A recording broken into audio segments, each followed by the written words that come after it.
ג'ף, אתה יכול להתחיל. Okay, 12:01, I will start. So today's subject is, can the Jewish center hold?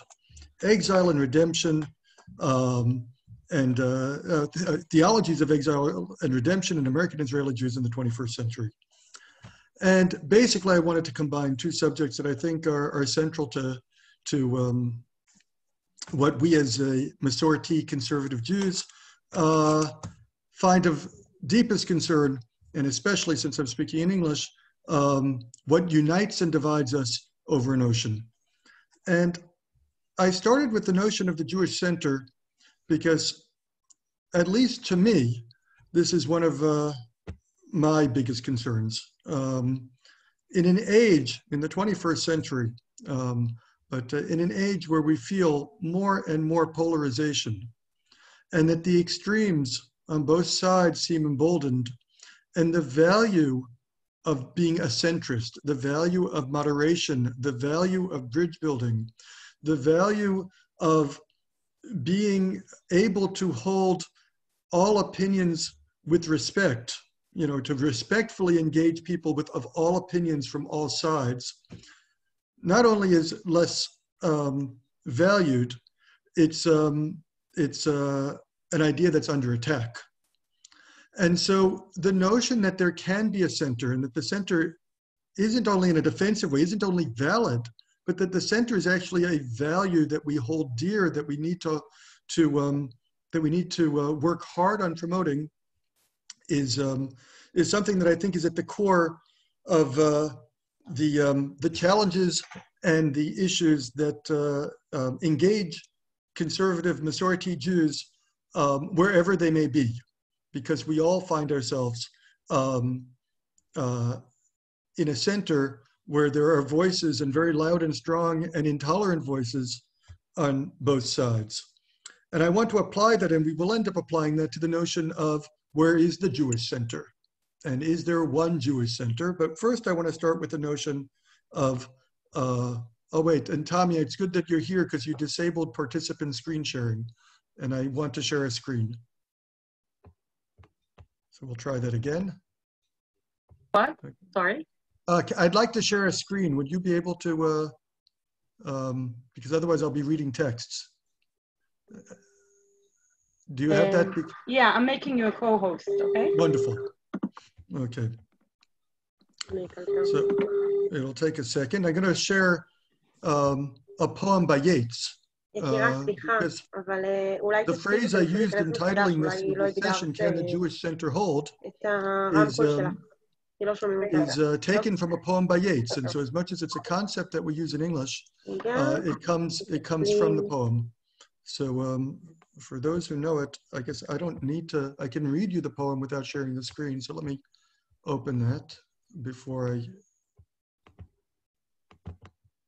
תמי, תודיע לי כשאני אקבל זכויות כהוסט. אתה יכול לשתף מסך, תנסה. נכון. עכשיו אני כבר כן. אני חייב לחפש את ה... Okay.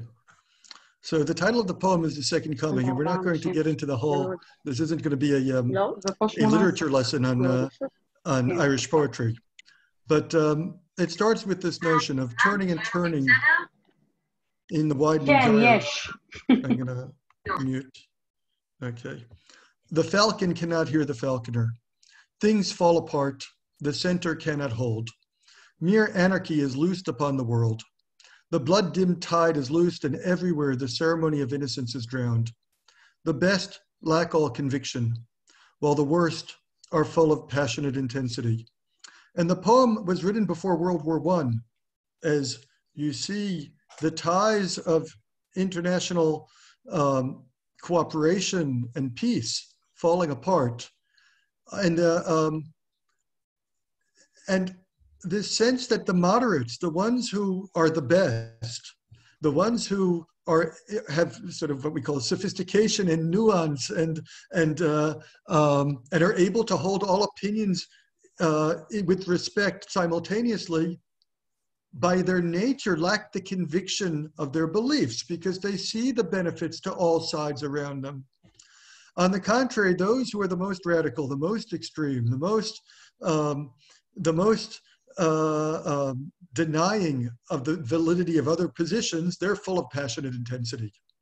And there's something about this poem that I think speaks to us in the beginning of the 21st century as well, that somehow there's a value to the center that if it falls apart and anarchy is loosed upon the world, if it falls apart, anarchy would be loosed upon the world. And that we need to value this center. And this metaphor of a falcon and a falconer, the fact that there needs to be, that the falcon basically goes on its way, and the further he goes away from the falconer, the one who controls him, the more he might lose contact and lose control.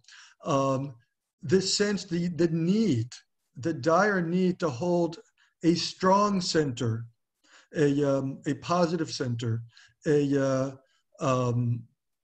stable center, is more essential than we generally give it credit for. And so when we talk about a Jewish center, and we look at ourselves as Masorti Jews, as ones who do respect the opinions of all around ourselves, and yet sometimes lack conviction precisely because of that respect, to realize that we need to find our conviction, and we need to fight for a center around which everyone can circulate. And so I think that is the central image I want us to hold whenever we think about the need for affirmatively, actively, to actively fight for our centrist positions. Now, I want to remind us, when we think of founding fathers, if I want to bring a Moreshet Avotenu, I think we often don't study the Torah of Solomon Schechter nearly enough. Because Solomon Schechter's main task when he came to America to head the Jewish Theological Seminary and to establish the center was to create a united synagogue. That not just that we need a center that respects all around us, but that we need to have a center in which everyone can be united, in which everyone can find their place and see their commonalities, and not just what divides them. And he called it, for those who are familiar a little bit with Solomon Schechter's work, he called it a vision of a Catholic Israel. But that terminology is difficult for many to take, but this notion that there should be one Judaism with which everyone relates.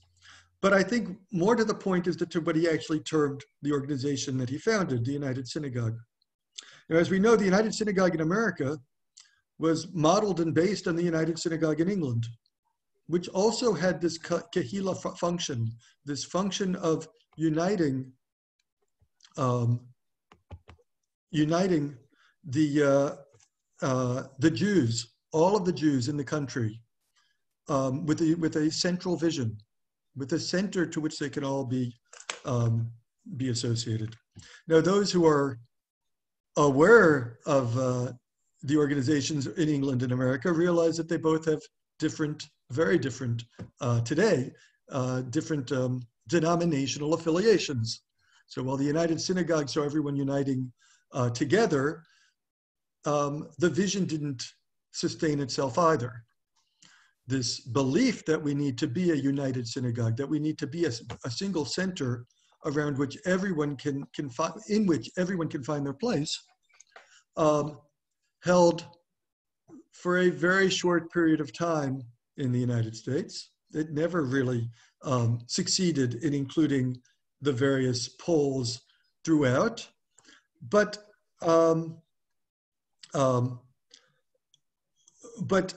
it was still, let's say, what we would call the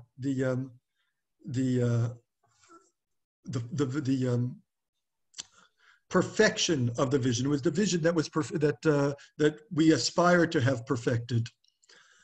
But finding theological unity is very elusive, because we are a very diverse people.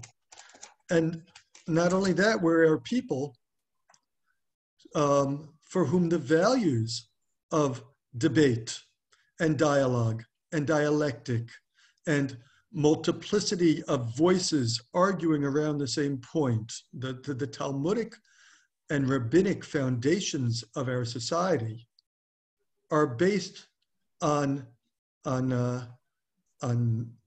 pilpul and it's based on critique and criticism. And so we realize that it isn't necessarily possible to unite the entire Jewish people with a single theological vision, because we always see the multiplicity of voices. Those who are familiar with the first Mishnayot of Pirkei Avot or the Mishnaic history of the Tanaim know that very early on we went from having one chief rabbi, one rabbi to whom we all listened to pairs of rabbis, each of whom faced the other, argue with the other, and therefore sharpen the other. And succeeding generations don't schism off into competing camps. Each succeeding generation learns from each of the zugot. Okay, they learn from each of them and they continue there. Now, if we can't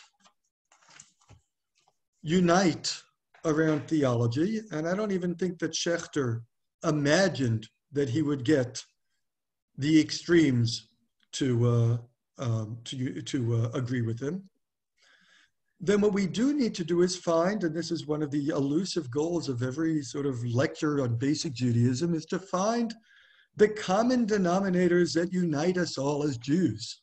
Okay, if we can agree to disagree, we still need to agree on what creates a Jewish people. And I imagine if you're here at midnight the day before Shavuot, then these are questions that you've already addressed, that you've already thought about what it is that you may or may not have in common with other Jews who are very different than you are.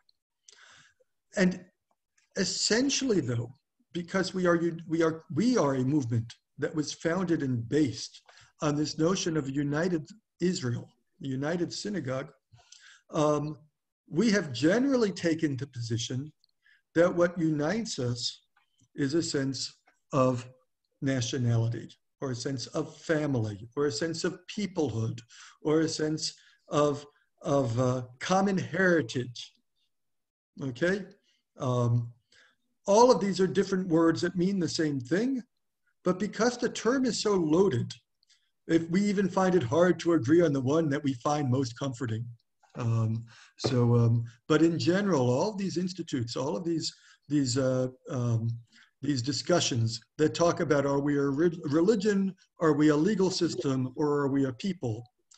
The centrist movements, including Masorti, including conservative Judaism, have tended to fall by default from the time of Schechter, but even beyond that, and especially during the period of Kaplan, on the notion that we are a civilization with a common heritage, or as we might say here in Israel, with a common tradition, okay, with a common Masoret.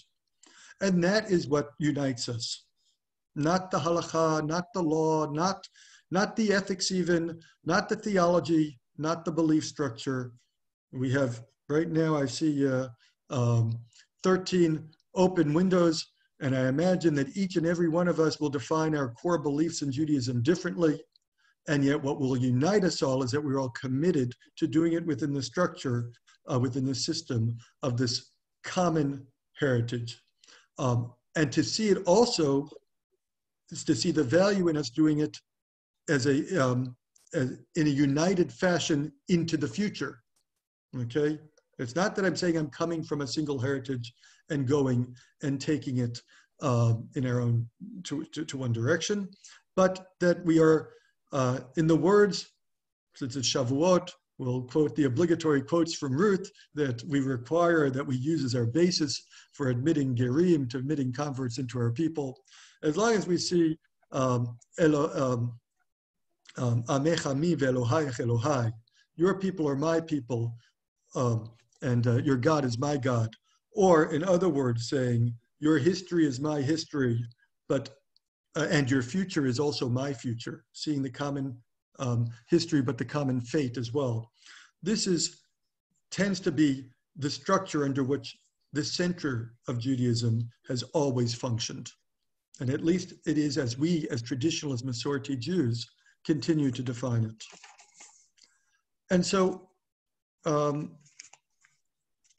if we're going to talk about a united synagogue with the people, and we want to have it as a center, and we're talking about can the Jewish center hold, I want to talk about one of the more complicated issues that confronts us as Jews with, who live throughout the world. If we think that we need to have a center, and we're defining the center as this people, then the question is, where is that center?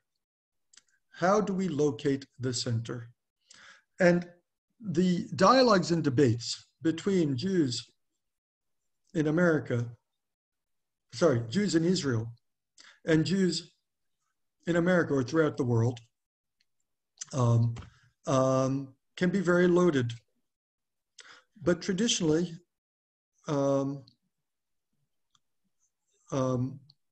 before we get to traditionally, I want to share another poem.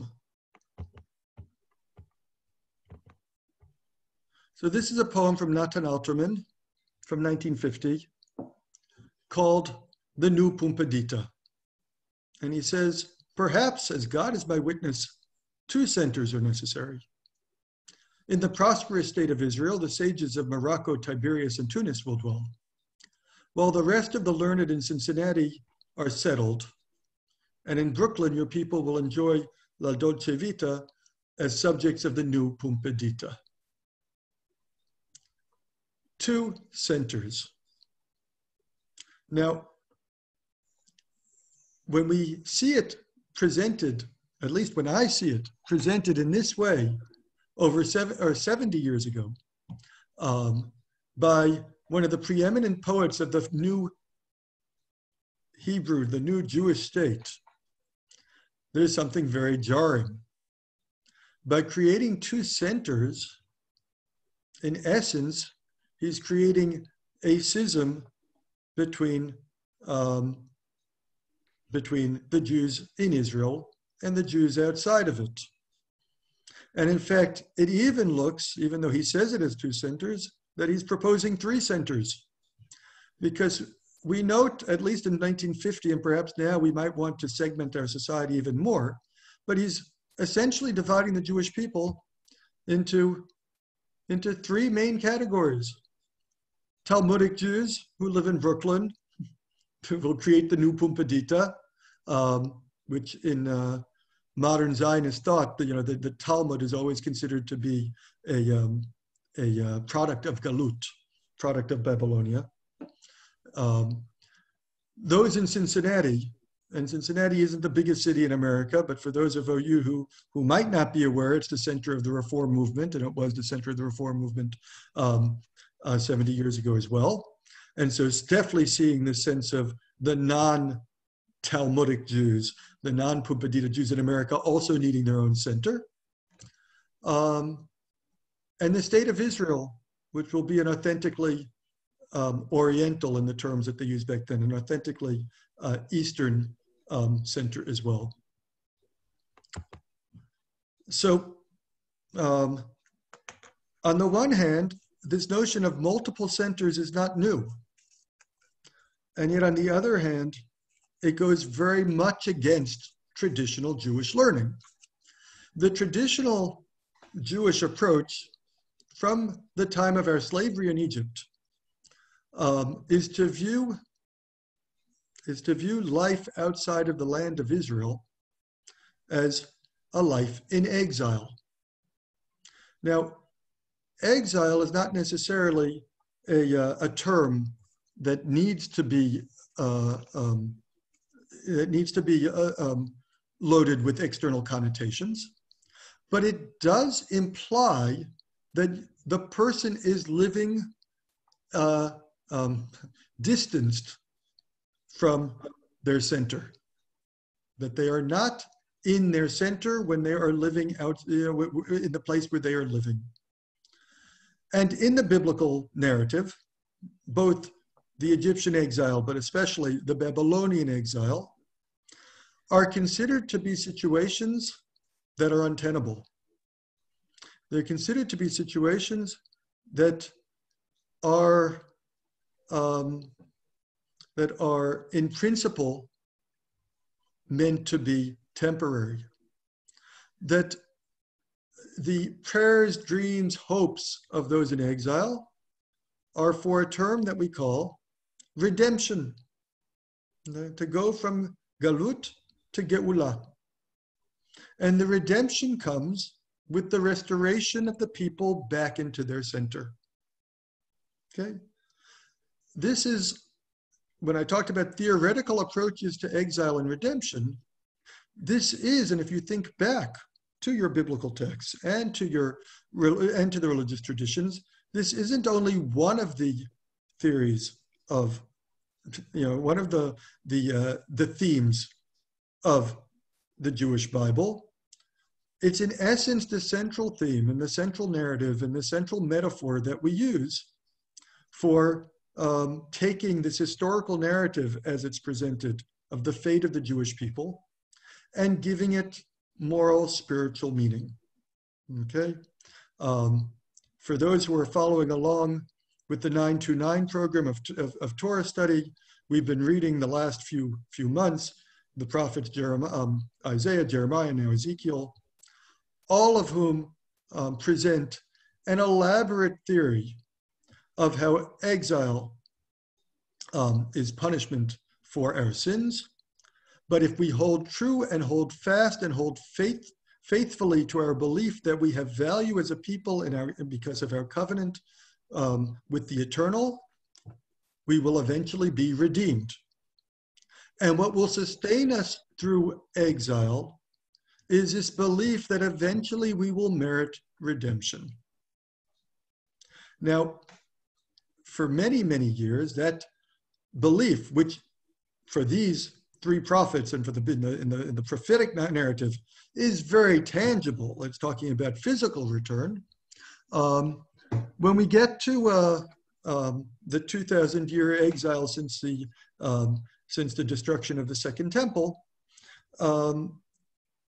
we of necessity transitioned that notion of redemption into a notion of messianic redemption, that eventually that will be part and parcel. The restoration of the people to their rightful place, to their rightful place, would be an indication, one indication among many, of the tikkun that the world needs, of the fact that we will be a perfect, we will have peace in our time. And it seemed, and probably rightfully so, to be as metaphoric as the language about the lion and the lamb living peacefully together as well.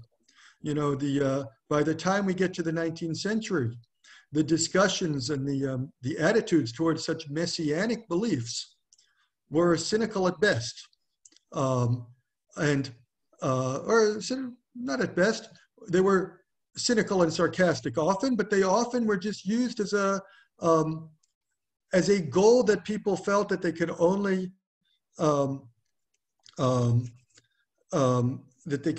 only approach, but didn't necessarily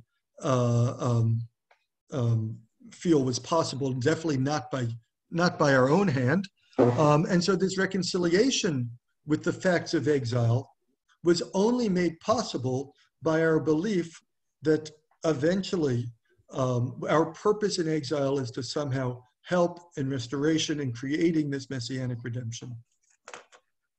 Now, it would be easy to leave it at that because that's the way we lived until the 19th century. And so with the beginning of Zionism, sorry, I just need to open a screen again.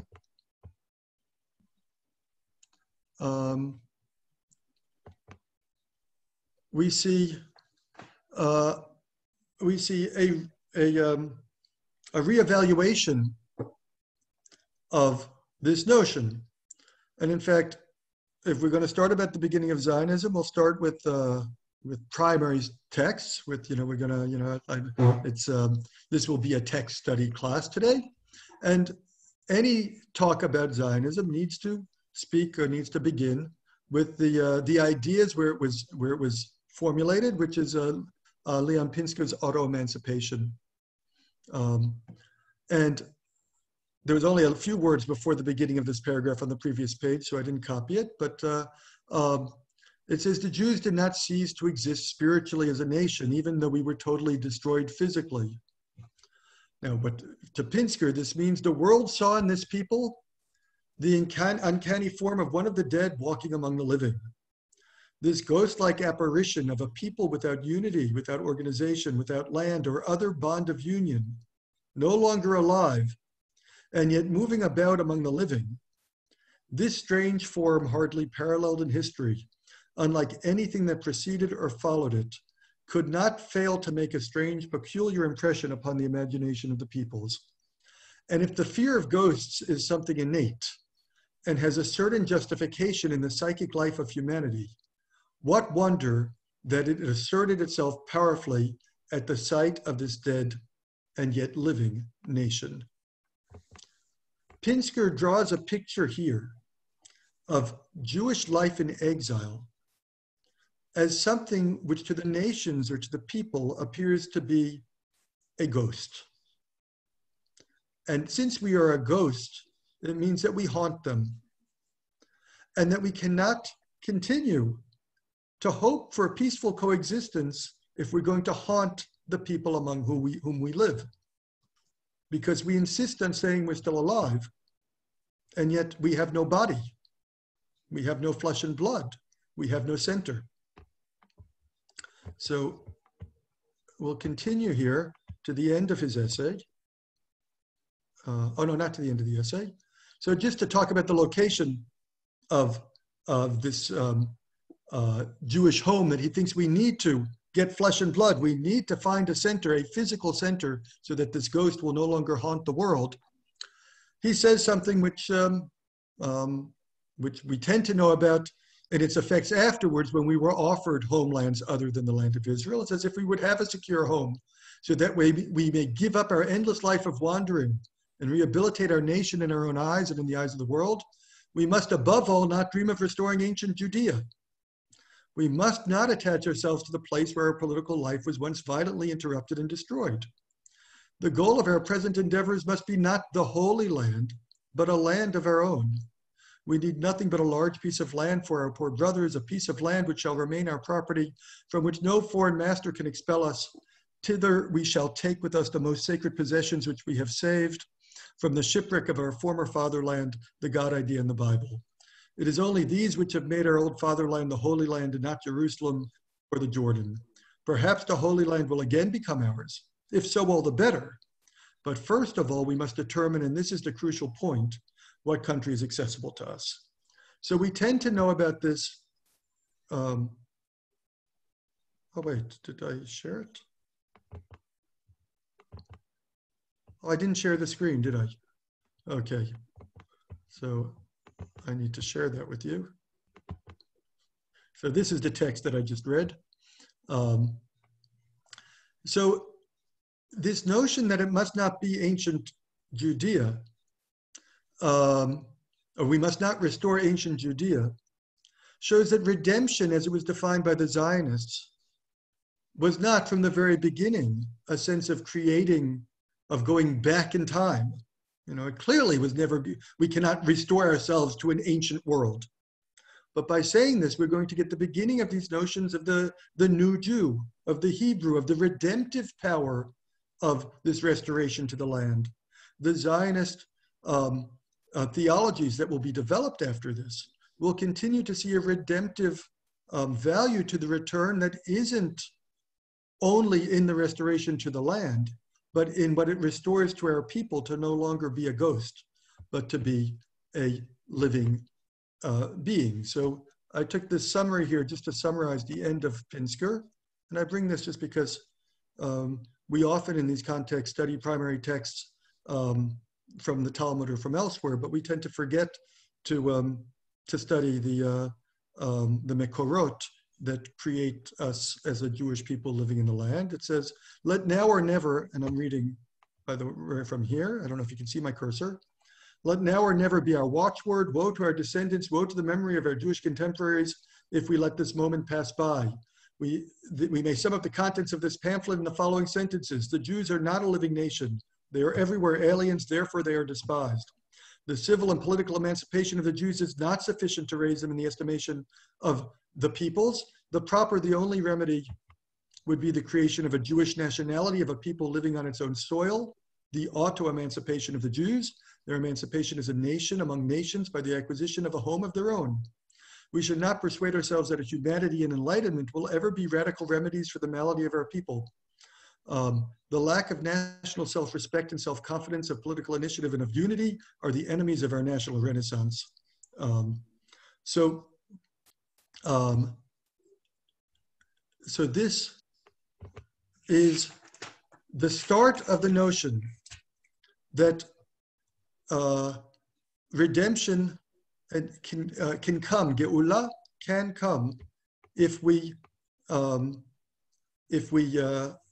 take the steps necessary to stop being ghosts and to stop haunting the nations of the land. Now, this development, this isn't the age-old dream of going back to ancient Judea and creating the Talmudic world once again. This is the creation of something that is meant to redeem us from our position of exile. And not just in the messianic sense that one day the world will be at peace and every land will have their own place, but in a sense that the Jews need to come there. And this is where we are going to get, I see there are 3 comments. The cursor does show, thank you.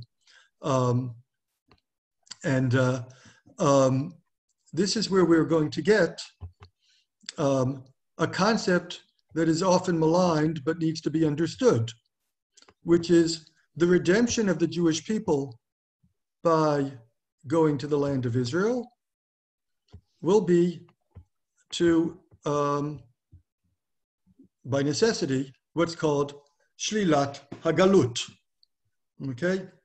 The negation of the exile. So in this sense, and this is something that here I'm bringing, I have to watch my time because here I want to make sure I get us to North America eventually. But when we have to look at the competing values of the competing centers, if we don't, as I don't necessarily, want to create a self-fulfilling prophecy of Alterman, that we will have 2, if not 3 centers which have nothing to do with each other, we'll need to understand how this center, the urge to see the return to Jews to the center, to a land of their own, which happens, in this case, happened to have been in the land of Israel, which was formerly our Holy Land, all the better, even though it wasn't essential. The main key was to do shlilat hagalut, to negate the experience of being ghosts, to stop being in a place where we haunt other people just because we insist on being a people who live among them and have no flesh and bones, okay? And so here I don't have a translation of Echad Ha'am, but Echad Ha'am, in essence, is going to argue that there are 2 different forms of shlilat hagalut, okay? Subjective negation of the exile and objective negation of the exile.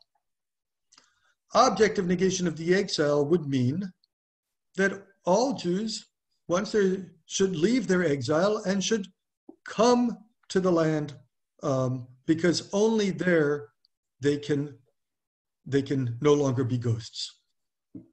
But Echad Ha'am offers a second opinion, which is that, and I leave the Hebrew on here because I imagine I see who's here and most of you can read the Hebrew, that what we're trying to do is a subjective negation of the exile. And the subjective negation of the exile can occur so long as there's a Jewish center in Israel, and that these values, the values that will come out of creating a culture, a living culture in a living land, in a living, as a nation among the nations, what we have here in bold, Merkaz Kavua, that the creation of a fixed center will normalize and will negate the exile even for people who don't objectively leave the exile. Okay? But in essence, they still have to see their center in Israel. Okay? That the creation of this fixed center, the fixed center being the place where Jews live as a physical nation and not just as a spiritual nation. That is what's going to end up negating the exile and fulfilling redemption, even for those who don't actually comply with the text of our prayers, where we're 3 times a day, where we pray that God will ingather all the exiles from the corners of the earth and bring them back to Israel. Okay, so we have to create this Jewish center, this fixed center,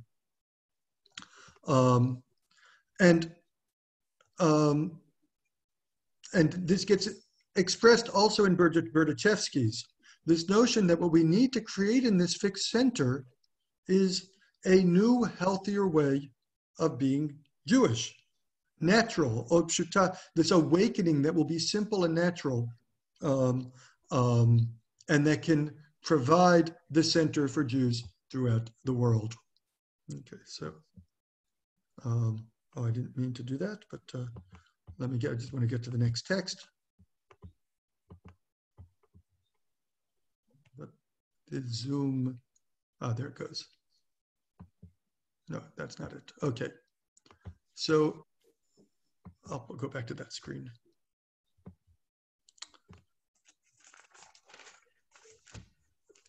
Oh, here's, now I remember where this, okay. So we get to 1950 also, the same year that Alterman wrote his poem about multiple centers. We have an essay by Ben-Gurion called Yi'ud ve'yichud, okay? Yi'ud meaning, and he comes up with a vision that he uses in order to create the nation state of Israel, that we need 2 things. Yi'ud, meaning we need a joint and common purpose, and yichud, which is something between or including unity or specialness, okay? But here we have this notion that we are b'kfiyat derech hadasha leolam likrat cherut, so that we need to pave a new path, a new way towards, and look at the values that he's going to be talking about: liberty, peace, justice, equality. That's what will bring the redemption and tikkun olam. I want to focus. In 1950, Ben-Gurion is using the words tikkun olam, because I know somehow there are people out there who think this is a particularly North American liberal concept that's alien to Israel. This is already here, and this is probably one of the first uses of the term in the context of redemption through tikkun olam. Okay, and kiyum metav tikvot ha'adam, for the creation of the best of the hopes of man throughout generations. Okay, this is what we need to do, and the text is in Hebrew, but I just want to go. He keeps on goes on to say that all the nations of the world think they're doing that, not just us. That by imposing their culture on the peoples that they conquer, they think, and often they're correct, that they're bringing civilization to those people. And that's true of all the peoples of the world, including us. Okay, so I'm going to quote here, which says, "Rabbi me'akofshim ha'ele," most of these conquerors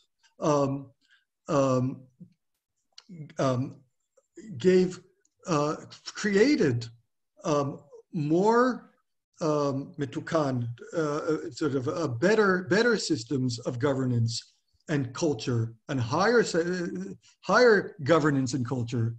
But we all know that in the end, even though they come in the name of Tikkun Olam, in the end, when they do it out of Gmilat Chasadim, when they do it out of goodwill, eventually, in the end of the day, it becomes dikui v'shiabud. It becomes, oppression and enslavement, or colonialism, or whatever one wants to call it. So even though all these empires, and remember, in 1950, the colonial world is still alive and well throughout the planet. They all come thinking they're bringing civilization to the peoples that they conquer, but in the end, they all just turn into oppressive regimes. The use of oppression is eternal, and the free will of those who are taken over is always compromised. Now, this might seem obvious to us today, but remember, he's saying this also in the context of what it's like to live in Galut. Okay, Jews who live in Galut, who think that they're always that the people, that the cultures who have, the conquering cultures, the regime that is the mainstream, or that the general culture in which they live might be there in goodwill, but eventually they all revert to the fact that they need you to be like them. It's all a culture of oppression and domination. Okay,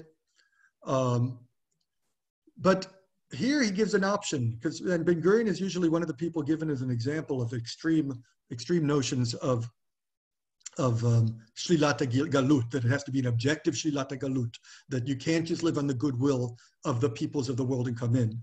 But here he also gives the notion that atzmaut ruchanit eina sholelet zika kol enoshit. Okay, spiritual independence does not negate universalism.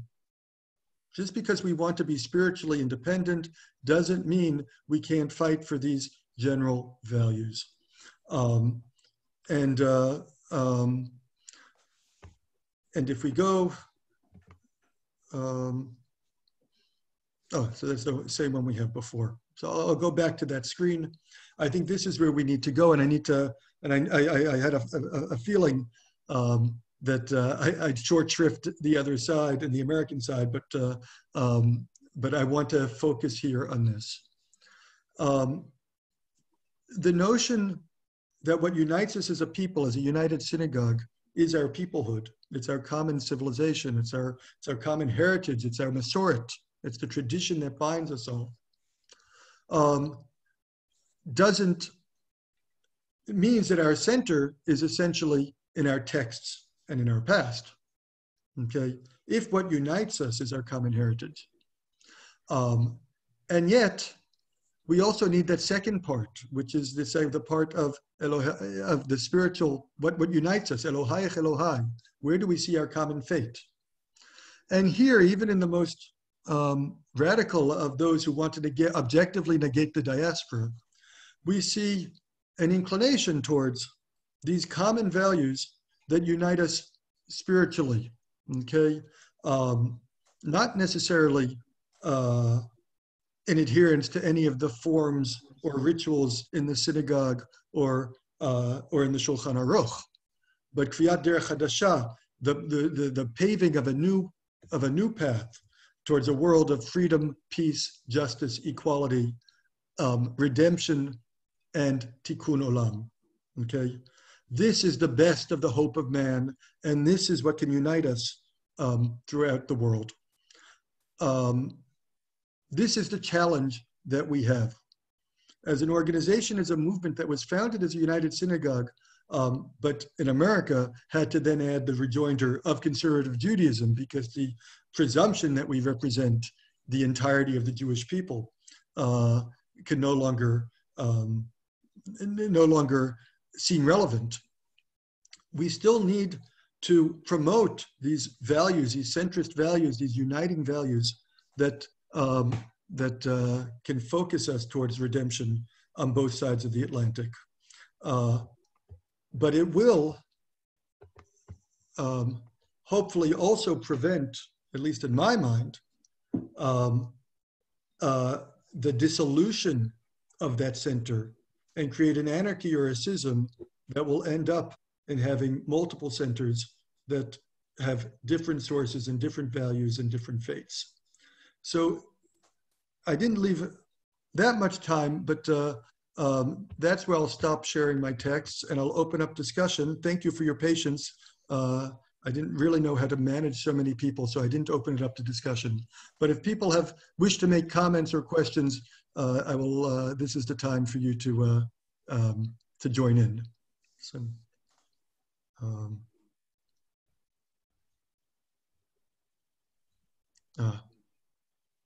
so I have a comment here that you only see the ultimate poem on my screen share. That means you didn't see all the other texts that I was reading? Were you able to see that? No? Okay. Let me see if I can get those to open again.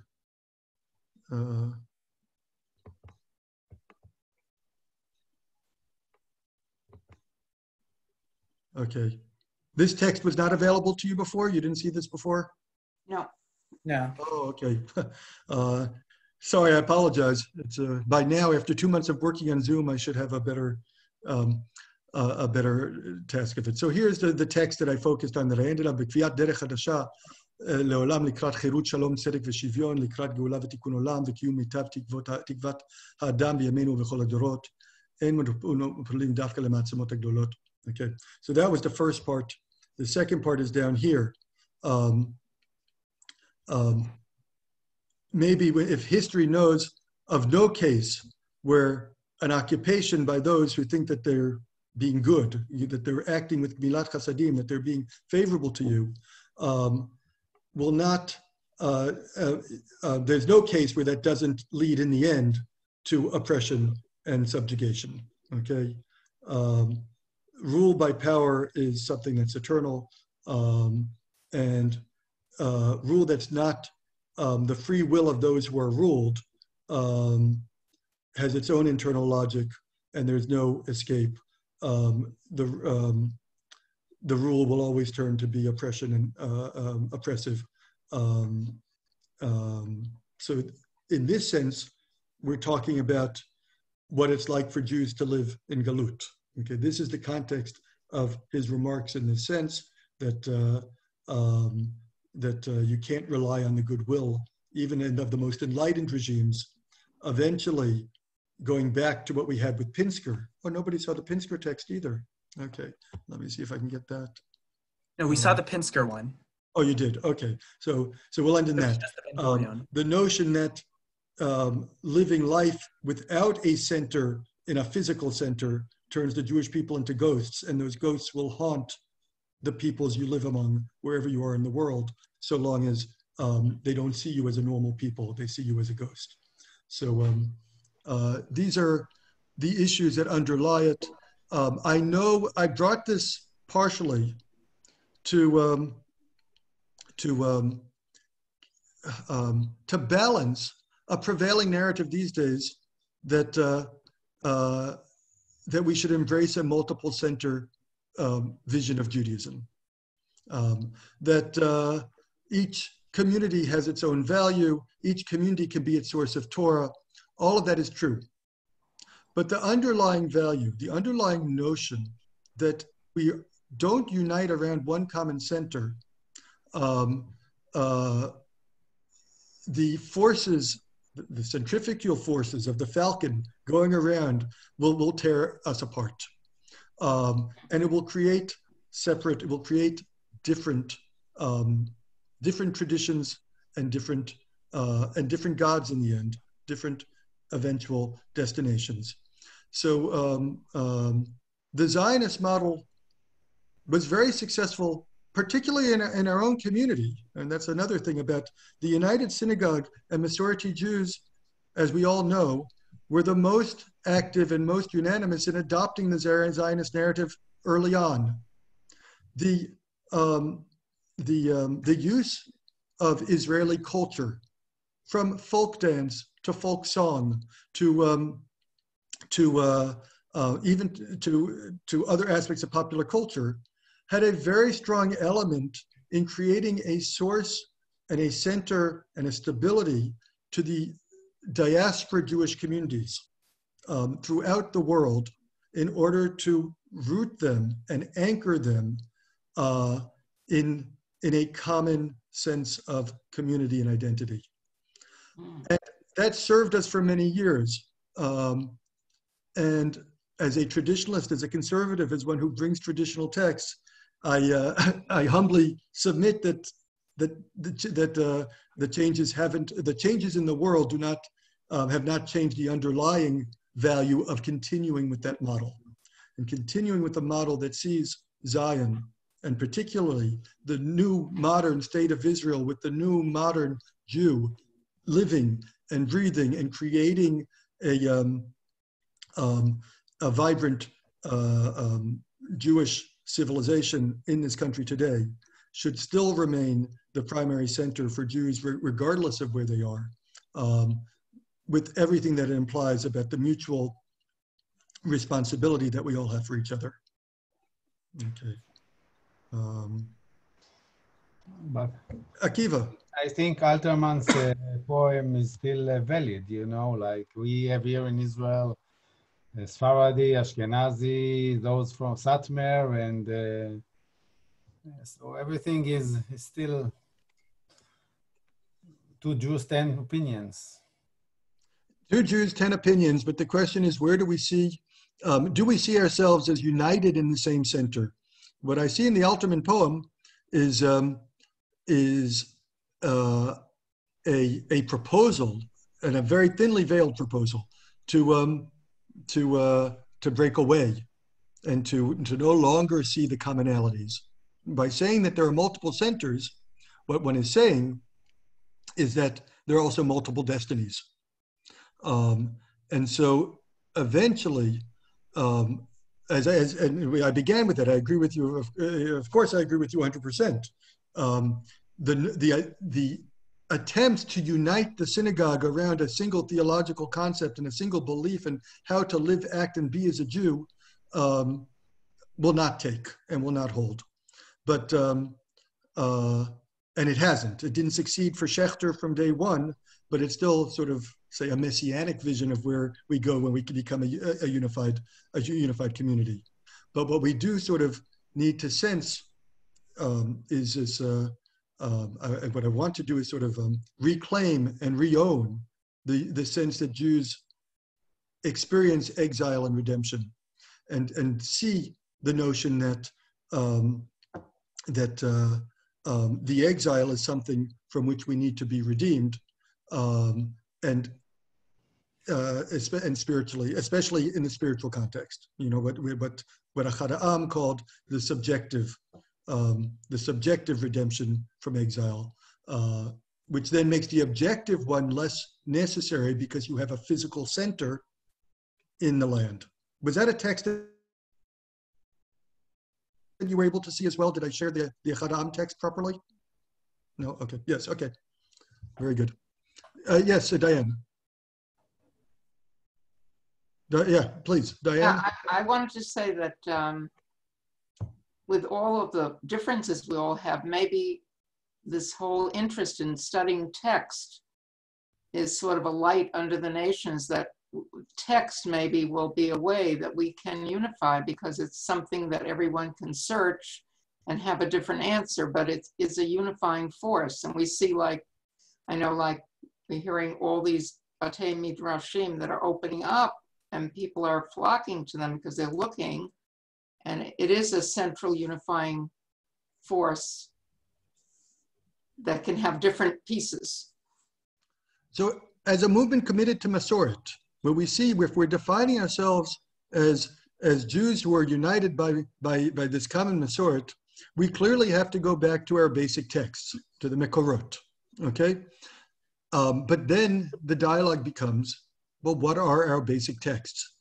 And that's also why I decided to use this hour to bring what I think needs to be basic, texts from Avotenu that we need to be studying in our Batei Midrash.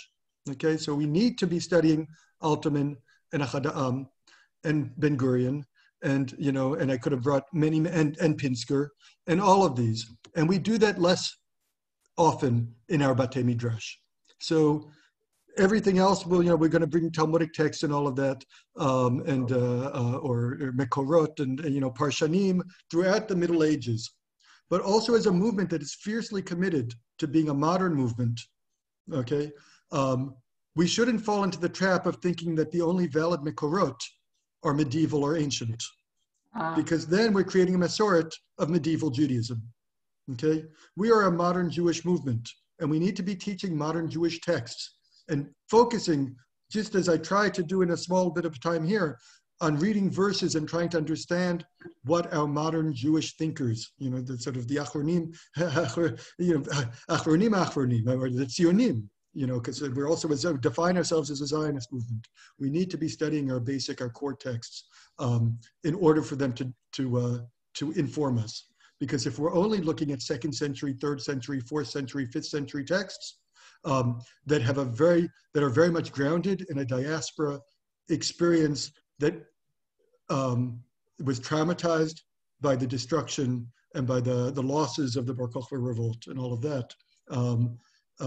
We paid the price for that for over 1,000 years, for failing to actually bring the redemption by living according to those Talmudic texts alone.